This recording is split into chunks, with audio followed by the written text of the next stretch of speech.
असम के ऊर्जावान मुख्यमंत्री श्री हेमंता बिश्व शर्मा जी, मंत्री श्री अतुल बोरा जी, केशव महंता जी,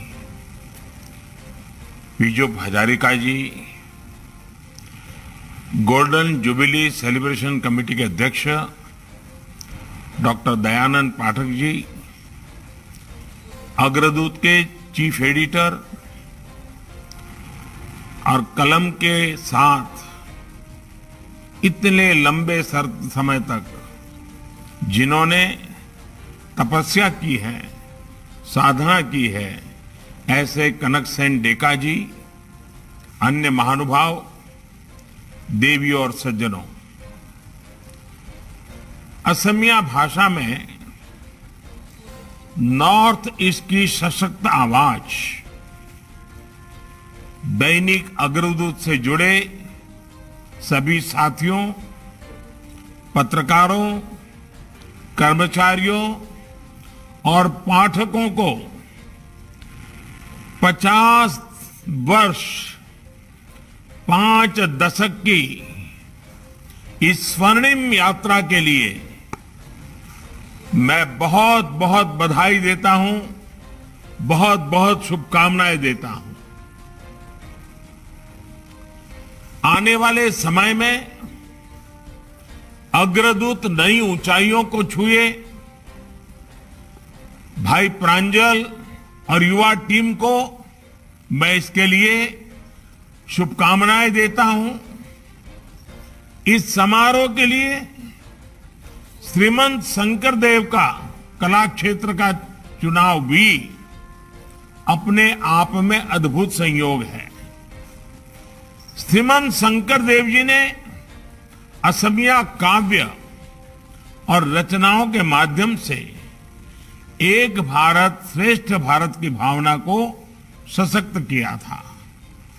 उन्हीं मूल्यों को दैनिक अग्रदूत ने भी अपनी पत्रकारिता से समृद्ध किया है। देश में सद्भाव की, एकता की, अलग को जलाए रखने में आपके अखबार ने पत्रकारिता के माध्यम से बड़ी भूमिका निभाई है। डेका जी के मार्गदर्शन में दैनिक अग्रदूत ने सदैव राष्ट्रहित को सर्वोपरि रखा। इमरजेंसी के दौरान भी जब लोकतंत्र पर सबसे बड़ा हमला हुआ, तब भी दैनिक अग्रदूत और डेका जी ने पत्रकारीय मूल्यों से समझौता नहीं किया।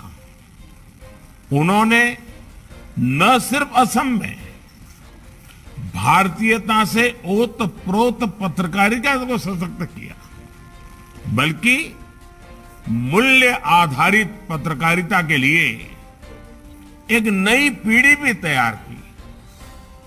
आजादी के 75वें वर्ष में दैनिक अग्रदूत का स्वर्ण जयंती समारोह सिर्फ एक पड़ाव पर पहुंचना नहीं है, बल्कि ये आजादी के अमृत काल में पत्रकारिता के लिए, राष्ट्रीय कर्तव्यों के लिए प्रेरणा भी है। साथियों, बीते कुछ दिनों से असम बाढ़ के रूप में बड़ी चुनौती और कठिनाइयों का सामना भी कर रहा है। असम के अनेक जिलों में सामान्य जीवन बहुत अधिक प्रभावित हुआ है। हेमंता जी और उनकी पूरी टीम राहत और बचाव के लिए दिन रात मेहनत कर रही है। मेरा भी समय समय पर इसको लेकर वहां अनेक लोगों से बातचीत होती रहती है, मुख्यमंत्री जी से बातचीत होती रहती है। मैं आज असम के लोगों को, अग्रदूत के पाठकों को ये भरोसा दिलाता हूं कि केंद्र और राज्य सरकार मिलकर उनकी मुश्किलें कम करने में जुटी हुई है। साथियों, भारत की परंपरा, संस्कृति, आजादी की लड़ाई और विकास यात्रा में भारतीय भाषाओं की पत्रकारिता की भूमिका अग्रणी रही है। असम तो पत्रकारिता के मामले में बहुत जागरूक क्षेत्र रहा है। आज से करीब 150 वर्ष पहले ही असमिया में पत्रकारिता शुरू हो चुकी थी और जो समय के साथ समृद्ध होती रही। असम ने ऐसे अनेक पत्रकार, ऐसे अनेक संपादक देश को दिए हैं जिन्होंने भाषाई पत्रकारिता को नए आयाम दिए हैं। आज भी ये पत्रकारिता सामान्य जन को सरकार और सरोकार में से जोड़ने में बहुत बड़ी सेवा कर रही है। साथियों, दैनिक अग्रदूत के पिछले 50 वर्षों की यात्रा असम में हुए बदलाव की कहानी सुनाती है। जन आंदोलनों ने इस बदलाव को साकार करने में अहम भूमिका निभाई है। जन आंदोलनों ने असम की सांस्कृतिक विरासत और असमिया गौरव की रक्षा की और अब जन भागीदारी की बदौलत असम विकास की नई गाथा लिख रहा है। साथियों, भारत के समाज में डेमोक्रेसी इसलिए निहित है क्योंकि इसमें विमर्श से, विचार से हर मतभेद को दूर करने का रास्ता है। जब संवाद होता है तब समाधान निकलता है। संवाद से ही संभावनाओं का विस्तार होता है। इसलिए भारतीय लोकतंत्र में ज्ञान के प्रवाह के साथ ही सूचना का प्रवाह भी अविरल बहा और निरंतर बह रहा है। अग्रदूत भी इसी परंपरा को आगे बढ़ाने का एक महत्वपूर्ण माध्यम रहा है। साथियों, आज की दुनिया में हम कहीं भी रहें, हमारी मातृभाषा में निकलने वाला अखबार हमें घर से जुड़े होने का एहसास कराता है। आप भी जानते हैं कि असमिया भाषा में छपने वाला दैनिक अग्रदूत सप्ताह में 2 बार छपता था। वहां से शुरू हुआ इसका सफर पहले दैनिक अखबार बनने तक पहुंचा और अब ये ई पेपर के रूप में ऑनलाइन भी मौजूद है। दुनिया के किसी भी कोने में रहकर भी आप असम की खबरों से जुड़े रह सकते हैं, असम से जुड़े रह सकते हैं। इस अखबार की विकास यात्रा में हमारे देश के बदलाव और डिजिटल विकास की झलक दिखती है। डिजिटल इंडिया आज लोकल कनेक्ट का मजबूत माध्यम बन चुका है। आज जो व्यक्ति ऑनलाइन अखबार पढ़ता है वो ऑनलाइन पेमेंट भी करना जानता है। दैनिक अग्रदूत और हमारी मीडिया असम और देश के इस बदलाव का साक्षी रहा है। साथियों, आजादी के 75 वर्ष जब हम पूरा कर रहे हैं तब एक प्रश्न हमें जरूर पूछना चाहिए। इंटेलेक्चुअल स्पेस किसी विशेष भाषा को जानने वाले कुछ लोगों तक ही सीमित क्यों रहनी चाहिए? ये सवाल सिर्फ इमोशन का नहीं है बल्कि साइंटिफिक लॉजिक का भी है। आप जरा सोचिए, बीती 3 औद्योगिक क्रांतियों में भारत रिसर्च एंड डेवलपमेंट में पीछे क्यों रहा, जबकि भारत के पास नॉलेज की, जानने समझने की, नया सोचने, नया करने की परंपरा सदियों से चली आ रही है। इसका एक बड़ा कारण यह है कि हमारी ये संपदा भारतीय भाषाओं में थी।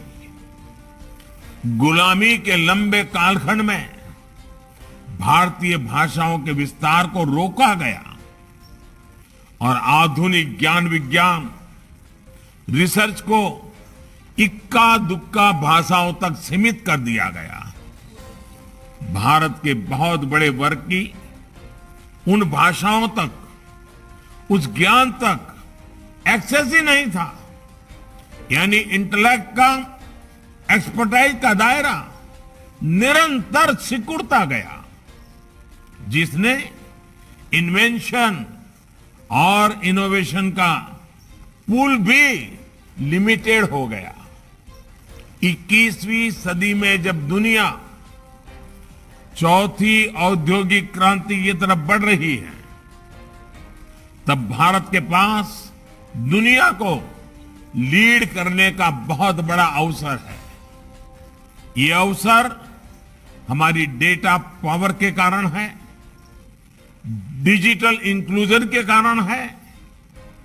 कोई भी भारतीय best information, best knowledge, best skill और बेस्ट अपॉर्चुनिटी से सिर्फ भाषा के कारण वंचित ना रहे, ये हमारा प्रयास है।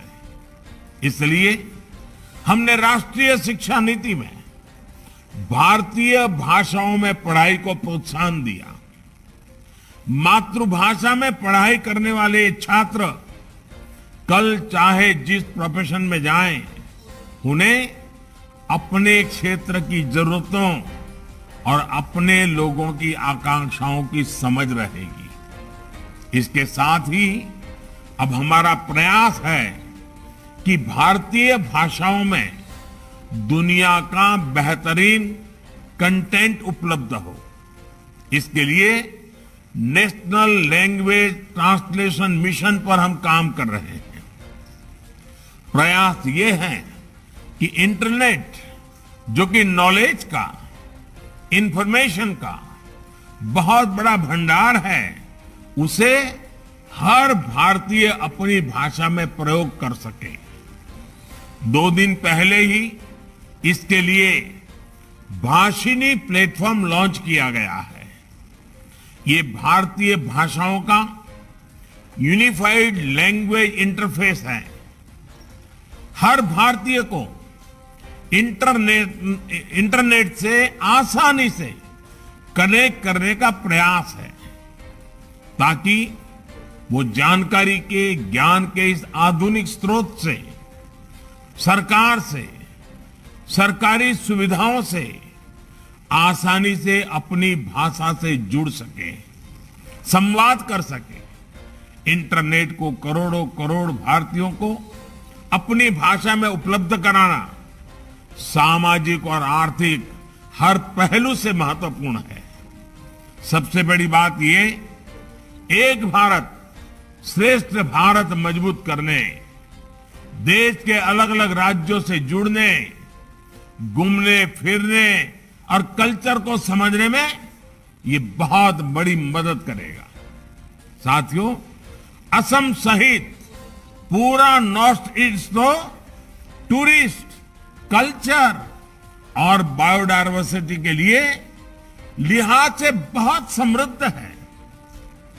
फिर भी अभी तक ये पूरा क्षेत्र उतना एक्सप्लोर नहीं हुआ है जितना होना चाहिए था। असम के पास भाषा, गीत, संगीत के रूप में जो समृद्ध विरासत है, उसे देश और दुनिया तक पहुंचाना चाहिए। पिछले 8 वर्षों से असम और पूरे नॉर्थ ईस्ट को आधुनिक कनेक्टिविटी के हिसाब से जोड़ने का अभूतपूर्व प्रयास चल रहा है। इससे असम की, नॉर्थ ईस्ट की, भारत की ग्रोथ में भागीदारी लगातार बढ़ रही है। अब भाषाओं के लिहाज से भी ये क्षेत्र डिजिटली कनेक्ट होगा तो असम की संस्कृति, जनजातीय परंपरा और टूरिज्म को बहुत लाभ होगा। साथियों, इसलिए मेरा अग्रदूत जैसे देश के हर भाषाई पत्रकारिता करने वाले संस्थानों से विशेष निवेदन रहेगा कि डिजिटल इंडिया के ऐसे हर प्रयास से अपने पाठकों को जागरूक करें। भारत के टेक फ्यूचर को समृद्ध और सशक्त कराने के लिए सबका प्रयास चाहिए। स्वच्छ भारत मिशन जैसे अभियान में हमारे मीडिया ने जो सकारात्मक भूमिका निभाई है, उसकी पूरे देश और दुनिया में आज भी सराहना होती है। इसी तरह अमृत महोत्सव में देश के संकल्पों में भी आप भागीदार बनके इसको एक दिशा दीजिए, नई ऊर्जा दीजिए। असम में जल संरक्षण और उसके महत्व से आप भली भांति परिचित हैं। इसी दिशा में देश इस समय अमृत सरोवर अभियान को आगे बढ़ा रहा है। देश हर जिले में 75 अमृत सरोवरों के लिए काम कर रहा है। इसमें मुझे पूरा विश्वास है कि अग्रदूत के माध्यम से असम का कोई नागरिक ऐसा नहीं होगा जो इससे जुड़ा नहीं होगा। सबका प्रयास नई गति दे सकता है। इसी तरह आजादी की लड़ाई में असम के स्थानीय लोगों का, हमारे आदिवासी समाज का इतना बड़ा योगदान रहा है। एक मीडिया संस्थान के रूप में इस गौरवशाली अतीत को जन जन तक पहुंचाने में आप बड़ी भूमिका निभा सकते हैं। मुझे यकीन है अग्रदूत समाज के इन सकारात्मक प्रयासों को ऊर्जा देने का अपना कर्तव्य जो पिछले 50 साल से निभा रहा है, आने वाले भी अनेक दशकों तक निभाएगा, ऐसा मुझे पूरा विश्वास है। असम के लोगों और असम की संस्कृति के विकास में वो लीडर के तौर पर काम करता रहेगा। Well inform, better inform society ही हम सभी का देह हो। हम सभी मिलकर इसके लिए काम करें। इसी सदिच्छा के साथ एक बार फिर आपको स्वर्णिम सफर की बधाई और बेहतर भविष्य की अनेक अनेक शुभकामनाएं।